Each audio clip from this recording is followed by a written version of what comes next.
Morning students, তোমরা সবাই কেমন আছো? আমিও ভালো আছি। আজকে তোমাদের গণিতের একটি মজার টপিক নিয়ে আমরা আলোচনা করব। সেটি কি জানো? ভগ্নাংশের ধারণা। তাহলে চলো জেনে নিই। এই দেখো, আজকে আমি একটা বড় ক্যাডবেরি নিয়ে এসেছি। বলো তো এটা কটা ক্যাডবেরি? ঠিক, এটা একটা ক্যাডবেরি। তার মানে এখানে যদি আমি আঁকি, ধরো ক্যাডবেরিটা, এটা পুরোটাই ধরো একটা ক্যাডবেরি, তাই না? আচ্ছা, আমরা এটা ভেঙে ভেঙে সবাই মিলে খাবো। তাহলে তুমি এসো, রোহিত, চলে এসো। আচ্ছা, এটাকে ভাঙো, সমান করে ভাঙো।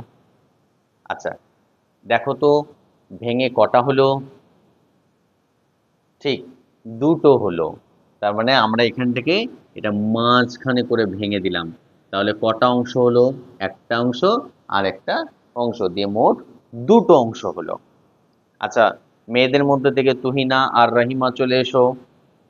আচ্ছা, এ নাও এই একটি অংশ, এটাকে নিয়েও তোমরা ভাঙো এবং তোমরা খাবে তো, এটা নাও ভাঙো।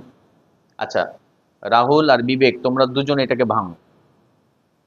আচ্ছা, দেখো এখানে দুটো আবার ভাঙা হলো, আবার এখানেও দুটো ভাঙা হলো। তাহলে মোট বলো তো কতটা টুকরা হলো? গণ গণ, তোমাদের কাছে আছে দুটো আর তোমাদের কাছে রাহুল দুটো, ওটাকে ভেঙে। তাহলে একটা ক্যাডবেরিকে ভেঙে কটা অংশ হলো দেখো তো? একটা একটা করে গণ গণ, চারটে হলো। তার মানে আমরা এই যে যেটুকু বাকি রইলো, এইটাকে আমরা আবার ভাঙলাম, আবার যেইটুকু বাকি রইলো আমরা আবার ভাঙলাম। তার মানে একটা ক্যাডবেরি আমরা ভেঙে কটা পেলাম বলো তো? চারটে পেলাম। ঠিক বলেছ। তাহলে এখানে আমাদের মোট ক্যাডবেরি কটা ছিল? একটা। আবার ভেঙে আমরা কটা পেলাম? চারটে। তার মানে আমরা এটাকে বলতে পারি একের চার অংশ। আমরা কি বলতে পারি? একের চার অংশ। এটাকেই আমরা ভগ্নাংশ বলছি। কি বলবো? ভগ্নাংশ। আচ্ছা, আমি আরেকটি উদাহরণ দিচ্ছি। মমিতা, তোমরা আজকে একটা কেক খেয়েছো, আমি দেখেছি। আচ্ছা, ওই বড় কেকটা তোমরা কজন মিলে খেয়েছো? তিনজন মিলে। সমান সমান ভাগ করে বলো। আচ্ছা, কাকে কাকে দিয়েছো? ও, তোমার বোনকে আর দিদিকে। ঠিক ঠিক ঠিক। তাহলে এখানে একটা বড় ক্যাডবেরি রয়েছে, এই কেক রয়েছে। এই কেকটাকে মমিতা তিন ভাগ করেছে, তাই না? বেশ, তার মানে একটা পুরো কেক, এই পুরো কেকটাকে মৌমিতা যদি সমান করে ভাগ করে, তার মানে এই রকম দাঁড়াচ্ছে তারা সমান সমান খেয়েছে। তার মানে কেক কটা ছিল বলো তো? একটা। তারা ভেঙে এটাকে ভাগ করেছে, যে সমান সমান করে খেয়েছে। তাহলে কটা হলো? তিনটে।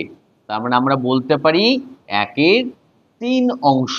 কি বলতে পারি? একের তিন অংশ।